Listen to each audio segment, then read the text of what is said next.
Meus irmãos, vocês perceberam que ontem eu li alguns versículos, mas eu quero assegurar Efésios capítulo 4 e o verso 13.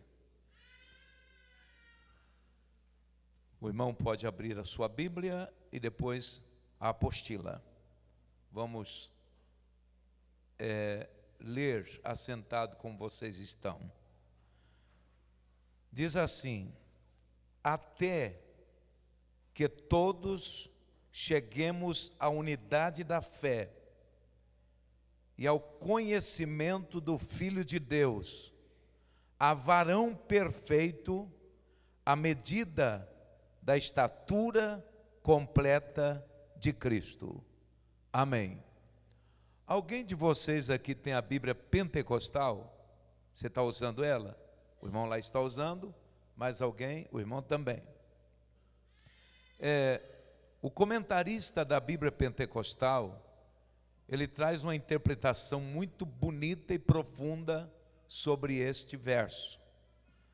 Quando na apostila eu começo falando sobre capacitar e aperfeiçoar santos, é uma das tarefas mais complexa e difícil que existe.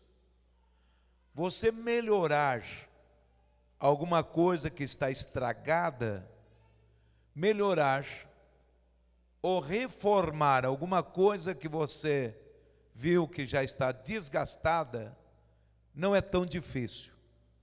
Mas se você pegar um móvel novo, ou um objeto novo, aí é complexo você fazer uma melhora, um aperfeiçoamento.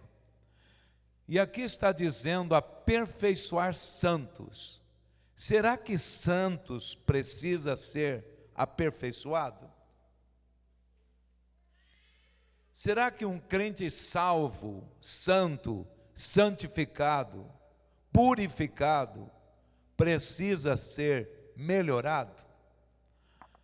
Então, nessa concepção, é que eu trouxe esse assunto, ou mandei esse assunto para anexar na apostila, uma vez que a minha palavra é mais direcionada para obreiros, para dirigentes de congregações, para pastores, para pessoa que lidera departamento, escola, círculo de oração e assim sucessivamente.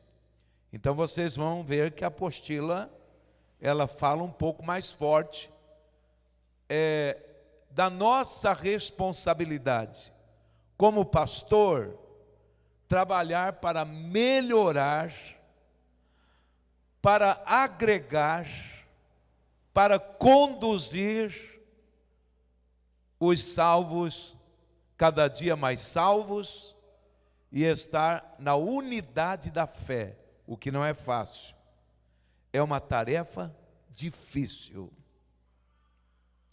Se você ler, e até eu posso pedir para um obreiro ler, Número capítulo 11, verso 12, você vai ver Moisés lastimando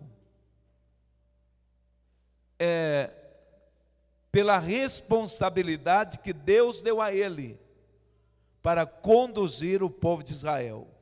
Leia, Clodoaldo, você está aí com a sua Bíblia.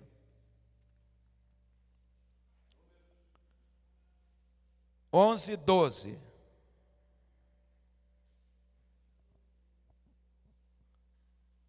Não tem na sua Bíblia? Ah, está demorando demais.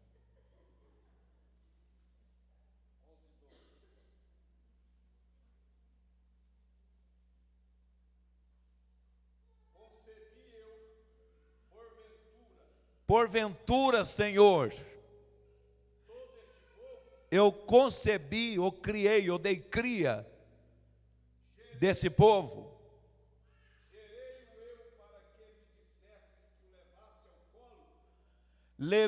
Criei tive gestação deles, para que o Senhor venha pedir para que eu leve eles no colo. Como quem é responsável, condutor, leva aqueles que o cria. Amém. A terra que tu juraste em dar a Israel. O que Moisés estava dizendo? Senhor, eu estou cansado. Eu não gerei esse povo. Eu não criei eles. Eu não sou obrigado a ser condutor deles. Eu não sou obrigado a carregar no colo essa cria ruim, esse povo obstinado, esse povo incrédulo, desobediente. O que eu fiz para o Senhor? Que o Senhor me responsabiliza em conduzir esse povo até na terra prometida. Vocês entenderam? A tarefa de Moisés foi uma tarefa dura. Em primeiro Deuteronômio, vocês vão ver que Israel cometeu 3 graves erros. Primeiro, por que eles não entraram na terra prometida? Sobrou só 2. Os outros morreram todos no deserto. Primeiro, eles não estavam dispostos. E a coisa mais difícil é você trabalhar com pessoas indispostas, que não têm disposição. Oh, meu Deus, é a mesma coisa botar um defunto ficar em pé. Você escolhe ele do lado esquerdo, ele cai para frente. Você escolhe na frente, ele cai para cá. É difícil. Indisposição. E depois diz, Senhor, esse povo que tu me deste não são dispostos, são murmuradores e são desobedientes. Agora eu pergunto para os irmãos, gente é diferente de uma cidade para outra? Vocês acham que vocês é diferente de nós que moramos em Uberlândia? Só porque a cidade de vocês chama Cássia e querem colocar Nossa Senhora de Cássia? Não, todos nós somos iguais, temos nariz da cara. Conduzir Israel para a terra prometida foi tão difícil quanto um pastor conduzir a igreja para a santificação e entregar para o noivo. Sim ou não? E fez. O pastoral já está apelando.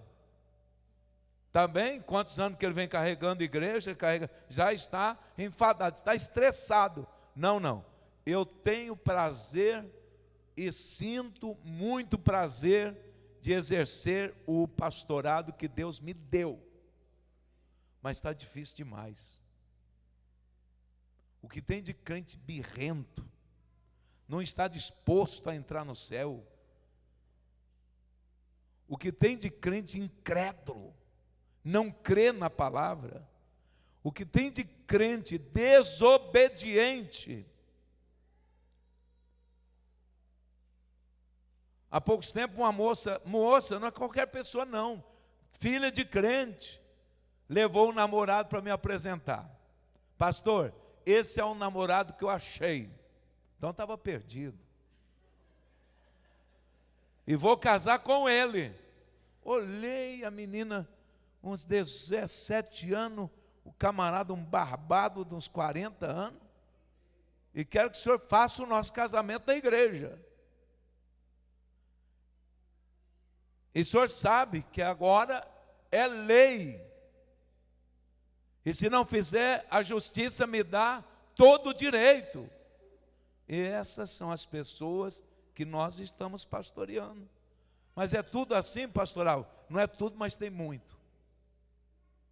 Por isso que eu estou dizendo aqui, capacitar e aperfeiçoar santos. Não fica pensando que ser pastor de igreja é viver no meio das ovelhas, sem levar cabeçada. Que isso não pesa. Eu estava falando esses dias com os irmãos, que um irmão de São José do Rio Preto estava desempregado, arrumou um emprego de guarda à noite. E aí a empresa era muito boa, salário bom. E o encarregado disse: olha, tu não pode dormir. De vez em quando passa aqui um vigia dando uma olhada. E se você dormir, tu perde o emprego. Aí deu um sono retado nele. 3 horas da madrugada.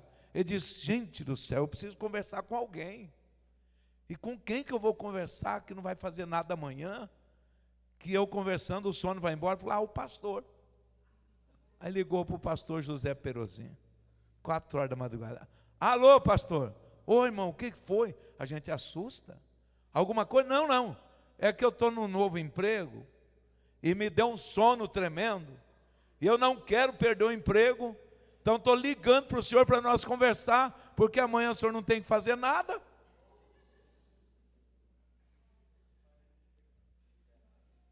Vocês estão pensando que eu estou brincando? É sério. Eu escrevo aqui: dura tarefa para um homem comum preparar ou conduzir a noiva de Cristo. Não está escrito aí, mas eu botei aqui nas minhas anotações, porque eu estou no ponto primeiro.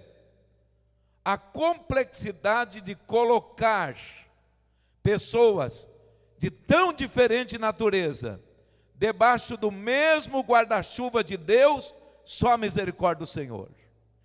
Só a misericórdia. Por isso que eu primo por esse tema. Cada um de nós somos um em nós. É igual casamento. Você e a sua esposa é um, mas não neutraliza a identidade dela, e nem ela é sua.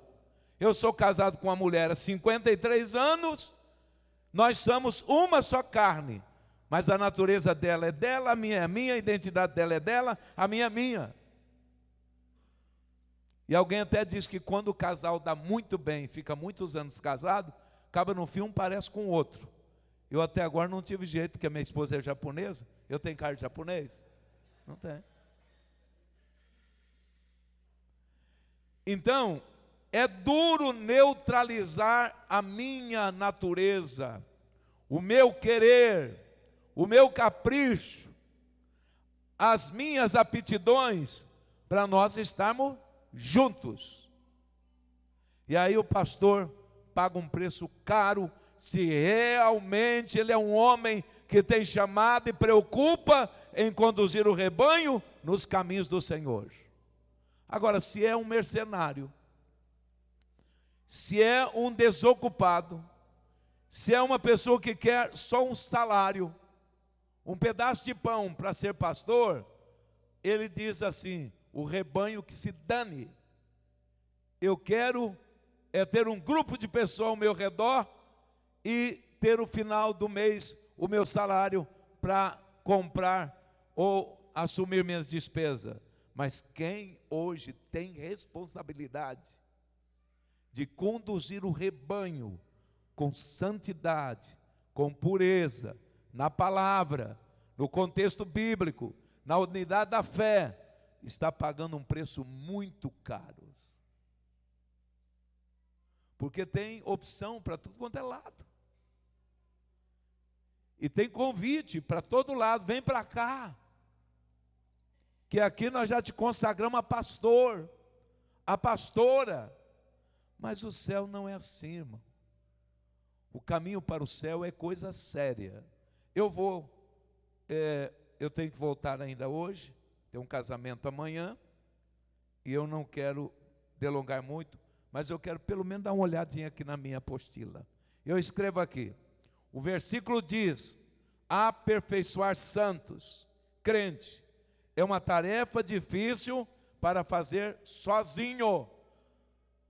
Por isso que o Senhor diz: eu dei para a igreja apóstolos, pastores, doutores. É uma equipe. É uma equipe. Ai de nós, pode ser 60, 40 pessoas, você não consegue trabalhar com essas pessoas a a contento para falar, a igreja está crescendo.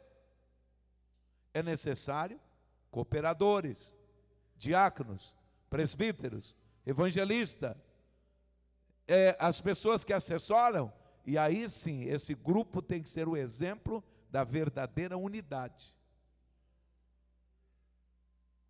Se não houver, eu escrevo aqui, precisamos servir juntos.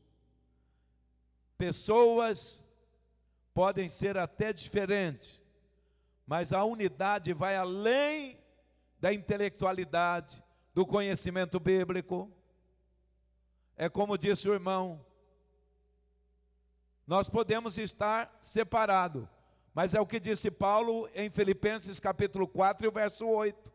O mesmo pensamento, o mesmo querer, o mesmo sentimento. Nós estamos separados, mas estamos juntos. Então, e respeitar a identidade de pessoas e as diferenças das pessoas no sentido físico, intelectual, financeiro e social. Como assim, pastor? Vou explicar. Se fosse para ser uma igreja só de bonito, eu estaria onde? Fora das portas. Que eu sei que eu não sou bonito. Como diz uma irmã, o senhor não é bonito não, pastor. O senhor tem alguma simpatia. Ah, simpatia. Aí lembrei quando eu era católico. Benzer porque está com simpatia. Se fosse para reunir aqui só os intelectuais, aonde que estariam algumas pessoas aqui? Então nós temos que respeitar as diferenças e unirmos. Por isso que é corpo de Cristo. Todos têm o mesmo valor. Deixa eu tocar para frente aqui. Esse versículo, ele tem uma palavra-chave: crescer e edificar a si mesmo em amor. Crescendo eu, se tenho amor, eu vou preocupar com o crescimento do irmão que está comigo. E depois eu escrevo, estamos realizando realmente a obra de Deus? Estamos? Com o ombro debaixo dessa obra? Todos têm a mesma responsabilidade?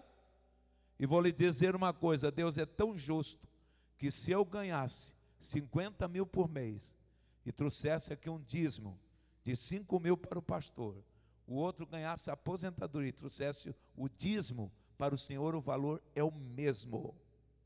O serviço é o mesmo. Existem pessoas que prestam serviço excelente para a igreja, porque é fiel naquilo que Deus confiou a ele. Quer servir o Senhor? Seja fiel nos dízimos. Não seja um crente domingueiro. Tem crente domingueiro. Ah, pastor, mas eu sei que é difícil. Mas aqui é o melhor lugar que nós devemos estar para adorar o Senhor. Quantas pessoas que chegam cansado, desanimado, Deus faz alguma coisa, ele volta para vencer as lutas e no outro dia ele está pronto para voltar à casa do Senhor. A unidade é muito importante. E eu estou aqui dizendo que nós aperfeiçoamos santo quando nós damos exemplo. A Bíblia diz que um ferro afia o outro ferro. Um crente afia o outro crente com o seu bom testemunho.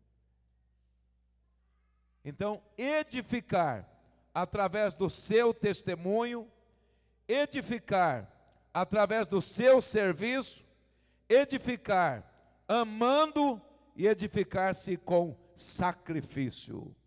É assim que nós aperfeiçoamos o santo e ajudamos a edificar o corpo de Cristo. Vamos para o segundo ponto. Edificar o corpo de Cristo tem duas coisas que o diabo luta para destruir ferozmente: é a família e a igreja. Por que o Senhor colocou a família primeiro? Porque se não haver família, não há igreja. A igreja é constituída de pessoa que tem família. E o diabo sabe que todos os projetos de Deus, ainda hoje, como sempre foi, é realizado através de um lar. De um lar.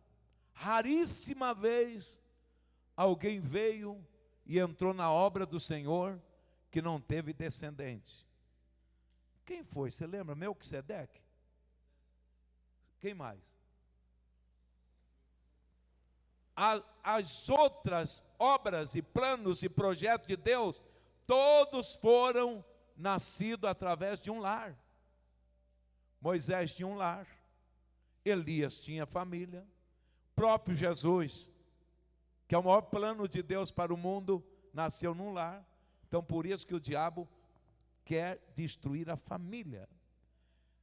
E a segunda instituição que o diabo quer destruir é a igreja, porque a igreja é a barreira contra a imoralidade e contra o pecado. É a igreja.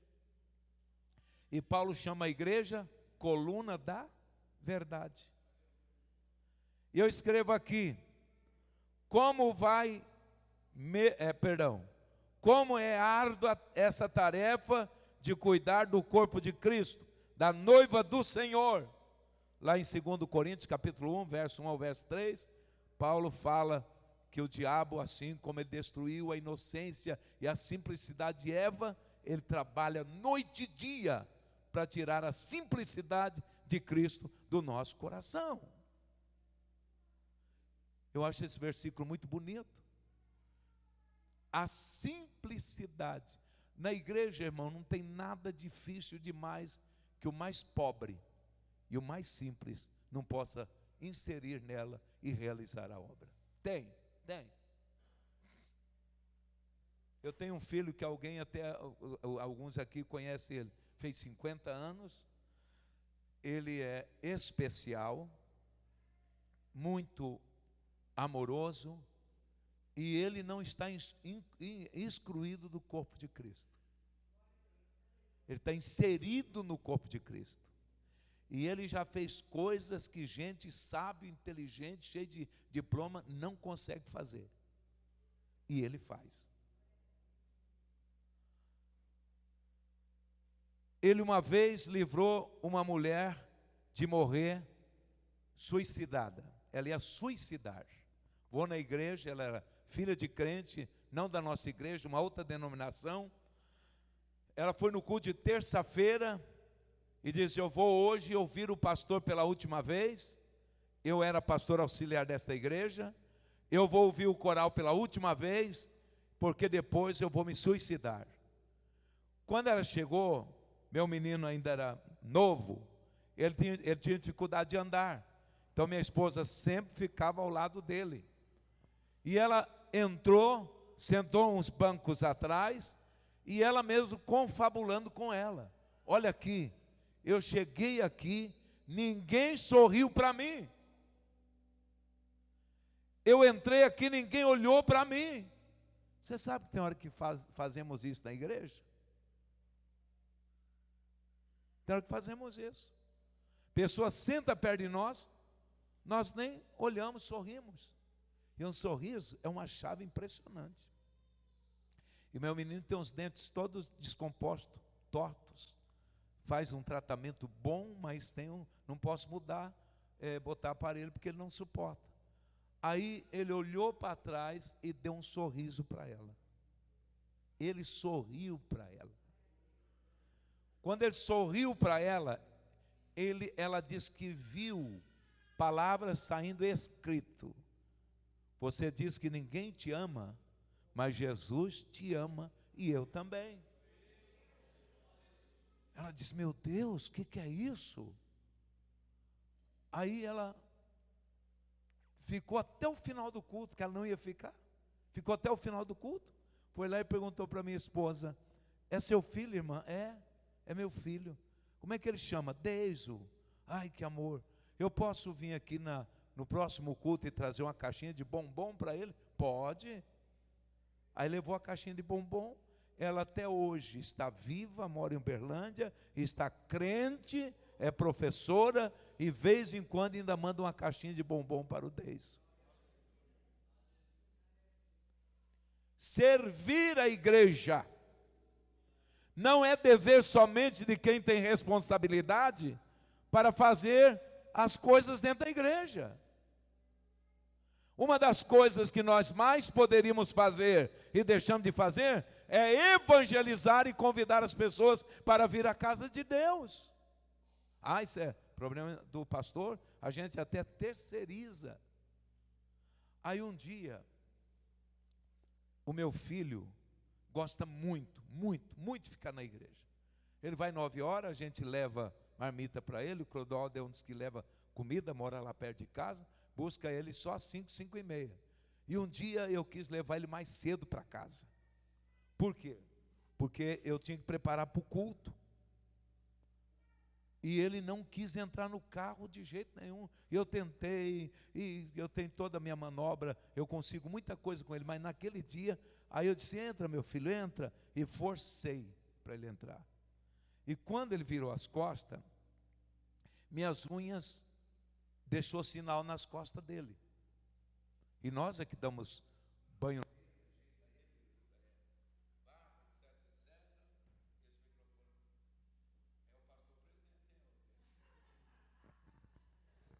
Som.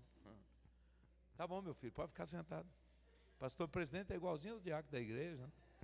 E não precisa querer me agradar, que eu não vou arrumar noiva para você em Uberlândia, não. Mas aí, irmãos, eu levei ele para casa e fui estudar. Entrei na minha sala e estou lá com a Bíblia estudando.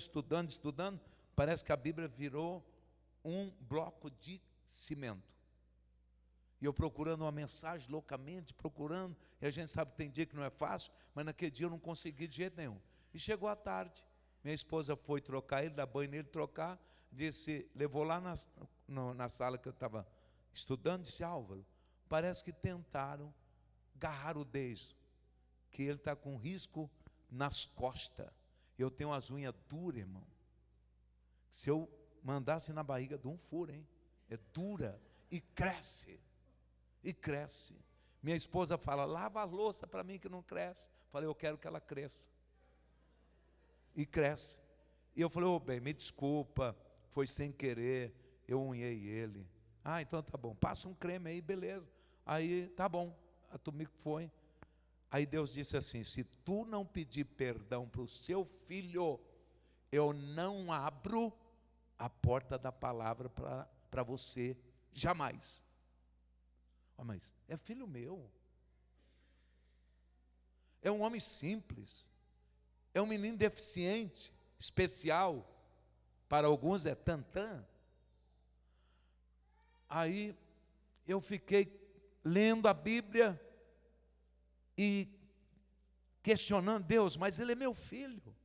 Eu não fiz por maldade. E Deus disse, se tu não pedir perdão, eu não abro a porta da palavra. E eu fui mais tempo, não vinha de jeito nenhum. E aí eu disse, Senhor, mas ele é meu filho. Ele falou, antes dele ser seu filho, ele é meu. E ele tem identidade minha nele. Aí chamei ele, botei aqui na minha perna e disse, Deison, eu quero que você me perdoa, porque o papai forçou você. Você me perdoa? Ele disse, eu perguntei, você perdoa? Ele falou, perdoo. Eu entendo ele. E aí, ele foi embora. Aí a porta da palavra abriu. A partir daquele momento, a porta da palavra abriu. Aí o Senhor disse assim, eu morri por ele, depois que eu pedi perdão. Por ele eu dei minha vida. Ele tem o meu sinal na vida dele como você tem. E quero com isso te ensinar. Não despreza nenhum dos meus. que fazem parte da minha igreja, ainda que sejam insignificantes. Está vendo? Então, imagina como é árdua, eu disse aqui, como é difícil, como nós precisamos respeitar a noiva de Cristo. Muitas vezes você passa, vem no culto, talvez até a mensagem não entra no seu coração, porque você não gostou do estilo do obreiro. Vamos ser sinceros. Vamos ser sinceros. Eu fui com aquele obreiro, já não bati com a cara dele. Não fez o meu feitio. O jeito dele. Olha, qualquer um de nós, se o Senhor quiser que nós deixamos de existir, Ele tem poder para fazer isso no abrir e fechar de olhos. Se alguém usa esse púlpito com autorização do pastor, pode ser simples, vestir simples, falar simples, ele tem que ser considerado como um servo e obreiro do Senhor. Edificar o corpo de Cristo não é fácil, não é brincadeira. Eu escrevo aqui sobre o trabalho que Eliezer teve para conduzir a noiva de Isaque durante a sua ida à peregrinação. E temos como alvo obreiro, levar o corpo de Cristo à maturidade plena, fazê-lo chegar. Pode ser uma pessoa dura, ríspida, cheia de defeito, cheia de tantos problemas, mas cabe a nós, através da palavra, trabalhando na vida dele, trabalhando, porque amanhã ele pode ser o que você é hoje. Porque tem pessoas que chegam na igreja cheio de tantos problemas. E você não resolve isso aí. Eu estou trabalhando com uma pessoa já tem 3 anos, orando por ele. E tem dia que eu saio de lá pensando, meu Deus, estou perdendo meu tempo. Não, ora, porque Deus pode transformar, por mais rude pecador que seja a pessoa. E não esqueça, quando tu não era crente, não era nada diferente daquele que está chegando na casa de Deus. Por isso nós temos que amar as pessoas e nos unir para que a igreja chegue à estatura de Cristo. A necessidade de avaliação, Efésios 4:12. Isso aqui é uma palavra exclusivamente para o obreiro. De vez em quando é bom nós fazermos uma avaliação. Como está meu ministério? Você sabe que existe uma banca examinadora, não existe? Sabe quem é a banca examinadora do meu ministério? É a minha esposa. Mas é difícil agradar ela. Ela que me avalia. Álvaro, cuidado, eu já sei. Jesus chegou e disse para os seus discípulos: eu queria uma avaliação do meu ministério. Como é que eu estou sendo analisado lá fora? Alguém disse: o senhor está sendo comparado só com gente de 10, com João, Jeremias, Isaías, com os profetas. Ninguém te comparou com Barrabás, nem com Pilatos, nem com... Não, ninguém. Tô bom, beleza. E vocês aqui dentro? Aí muda a cor. Mas era Jesus, irmão. Era Jesus. E eu aqui para vocês. O que eu sou? Vocês sabem a resposta que Pedro deu. O Filho de Deus. Agora, nós como obreiro, pergunta para a sua esposa como é que está seu ministério. Ela é ruim de nota? Ela é ruim para dar nota, que não é brincadeira. Pergunta para ela como é que foi a mensagem. Minha esposa, dificilmente ela diz, você pregou. E eu fico veiado quando ela fala que eu preguei. Você pregou, como assim, bem? Até é legal. Mas ela é cri-cri. Faz igual um pastor que uma vez a esposa viajou, coisa que ele nunca fez, resolveu olhar debaixo da cama, viu uma vasilha com os ovos lá dentro. Já viu contar essa história, né? Aí, quando a esposa chegou, falou, bem, por que esses ovos? Falou, é porque toda vez que você prega ruim, mal, eu pego um ovinho lá do galinheiro e boto aqui dentro. Aí ele falou, vixe, estou bem na fita, só 3? Falou, mas eu vendo todo dia. Com dinheiro eu já comprei muita coisa. É duro.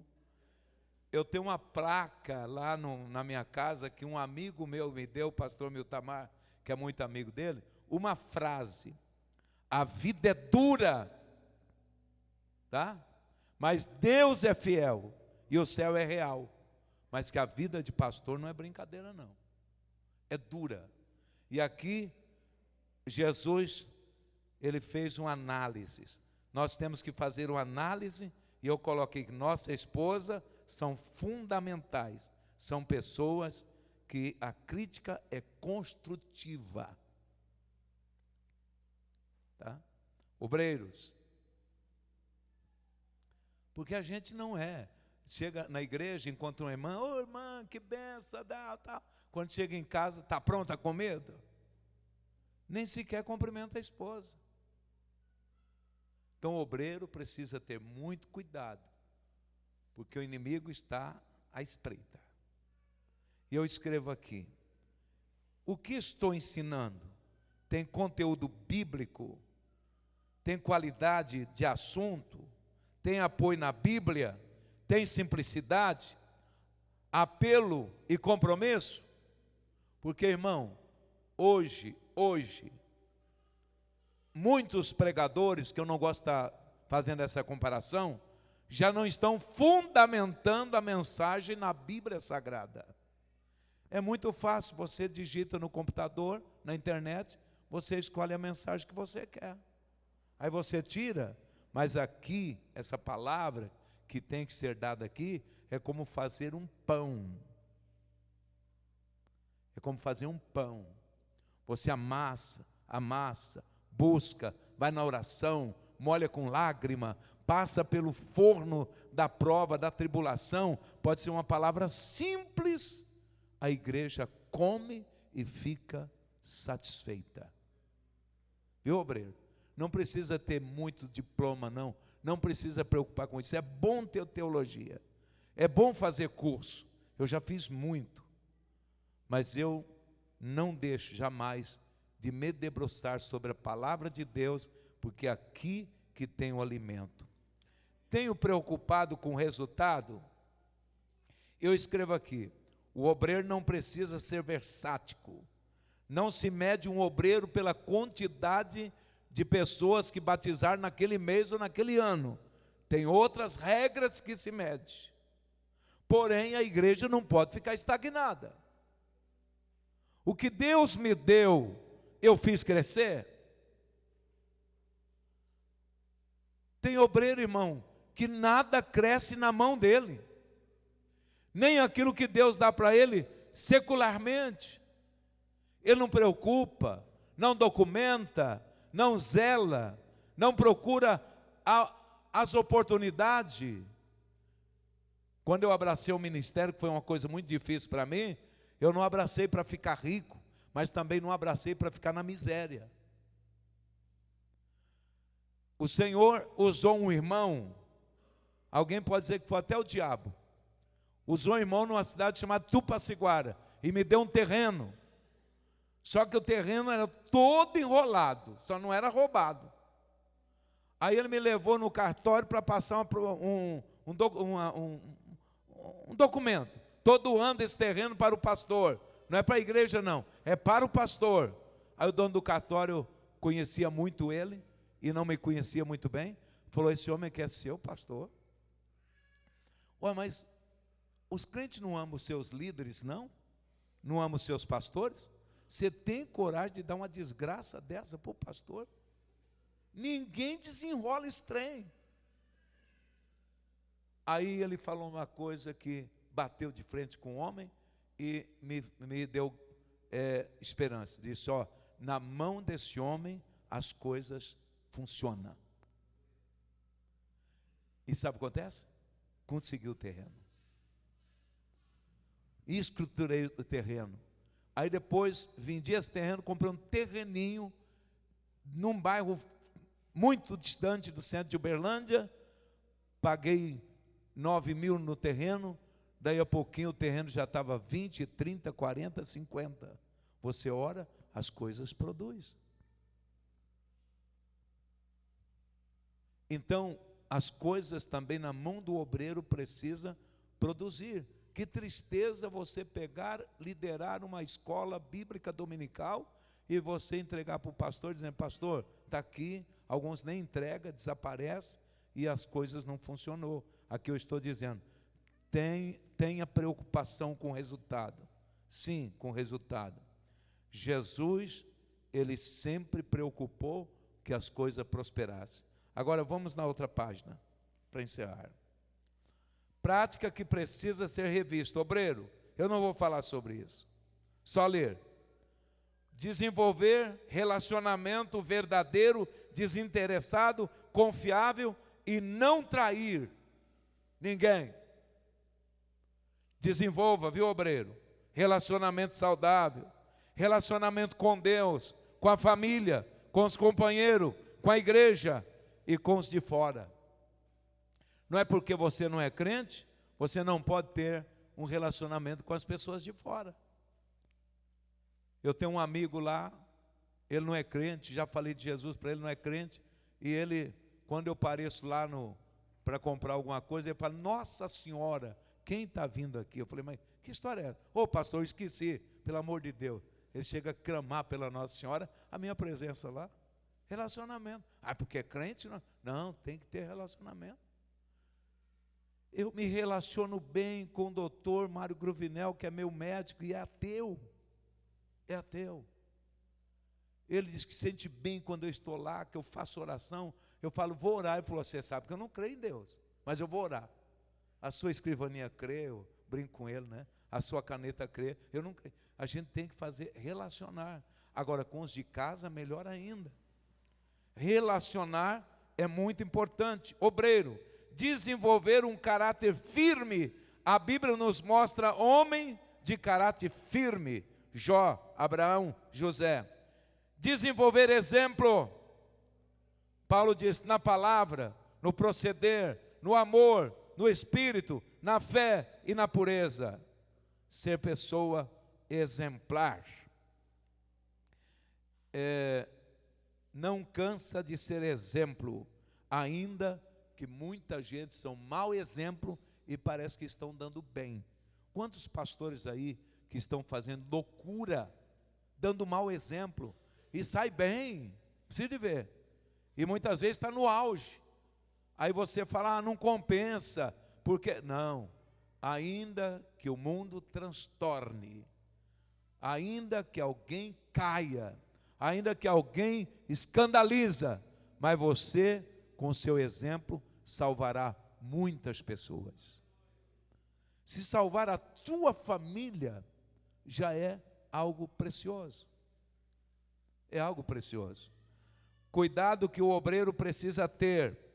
Primeiramente, cuidado com a autossuficiência. A Bíblia fala da pessoa orgulhosa, independente das coisas e até de Deus. Eu escrevo aqui, o orgulho é o que mais nos faz assemelhar ao diabo, e a humildade é o que mais nos torna semelhante de Cristo.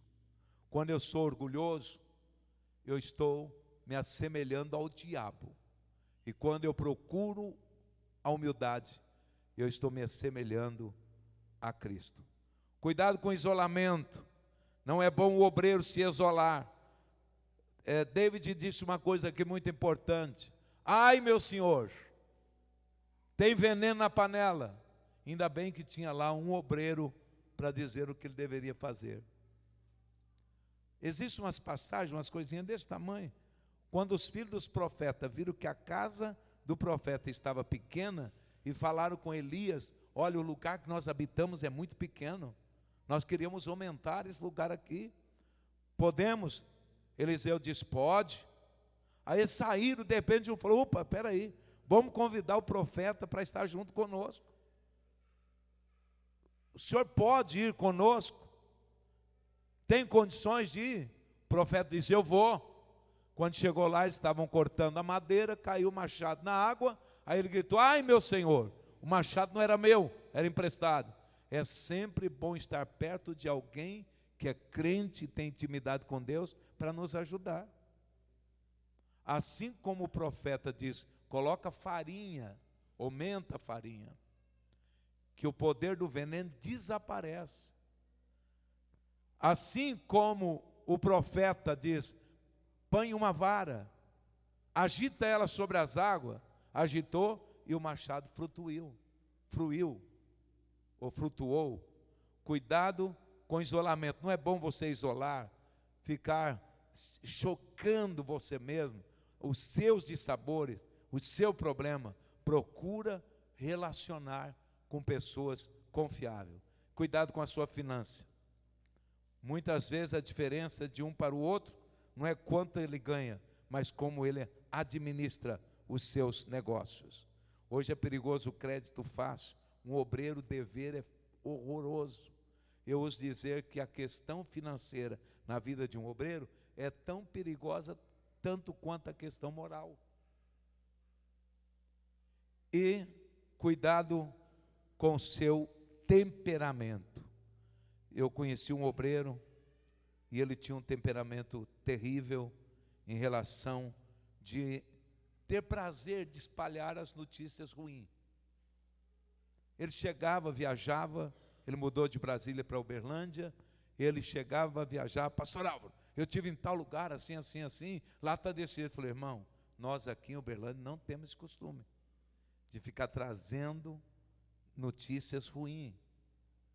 E eu fui burilando, trabalhando, e ele escreveu uma vez o hino Crente Desmantelado. E uma gravadora fez um evento, um concurso, ia dar um CD para quem cantasse melhor, e o apresentador estava lá: vamos ouvir a irmã Maria, vai cantar Jesus de Nazaré. Vamos ouvir o irmão José, vai cantar o hino Livre Estou. E na hora que saiu o irmão que escreveu o hino Crente Desmantelado, o apresentador esqueceu o nome dele e saía por detrás de uma cortina: vamos ouvir, esqueceu, falou: o crente desmantelado. Ele saiu, eu falei: está profetizando, ele é bem desmantelado mesmo. Não seja, não é piada não, é verdade. Não seja, um dia eu fui na casa dele, eu disse: meu irmão, que bonito você chega dizendo: pastor Álvaro, eu estive na igreja fulana, na igreja ciclana, o pastor me deu uma oferta, me botou num hotel, ele fez isso, fez aquilo, sem saber. Ele estava morando em Uberlândia fazia pouco tempo. Eu chamei umas pessoas, fomos na casa dele, a esposa não tinha água dentro de casa, era uma torneira lá na rua praticamente. Não tinha muito o que comer. Falei: meu amigo, se você quiser permanecer como membro, tudo bem, mas como obreiro, desse jeito, não é que nós somos melhor do que os outros, mas você precisa se consertar. Ainda bem que você escreveu o hino Crente Desmantelado. Você está todo desmantelado. Então seja um obreiro que a igreja tem prazer. E quando tu pregar, pode ser simples como for, alimenta as pessoas. Quando tu levantar as mãos, o Senhor opera milagre. Quando tu abrir a boca, o anjo do Senhor coopera com você. Deus abençoe. Ore por nós durante essa noite. Nós vamos viajar, daqui lá é 400 quilômetros. Deus nos levar em paz. E muito obrigado mesmo, pastor Elias, mas muito obrigado pela honra, por estar aqui com vocês, os obreiros. nosso irmão David, que manteve contato conosco. Hoje conhecemos o irmão Tonhão, que é uma ironia isso aí, é o Alisson. E o que estava dirigindo o carro? Como é o nome dele? Rosemildo.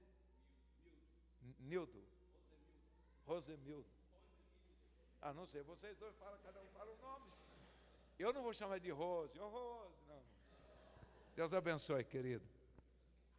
Querido Deus, te agradecemos por estarmos na tua presença nesse dia que o Senhor preparou para nós estarmos aqui. Senhor, abençoa esta igreja, abençoa o ministério desta igreja, leva-nos em paz para as nossas casas, os teus filhos que moram aqui, ou cidade vizinha, e nós que vamos para Uberlândia. Dá-nos graça, Senhor, para estarmos juntos outras vezes, alegrando na tua presença. Em nome de Jesus, repreenda as doenças, repreenda a morte, abençoa a família de cada um dos teus filhos aqui e do ministério. Declaramos essas bênçãos em nome de Jesus. Amém. Amém.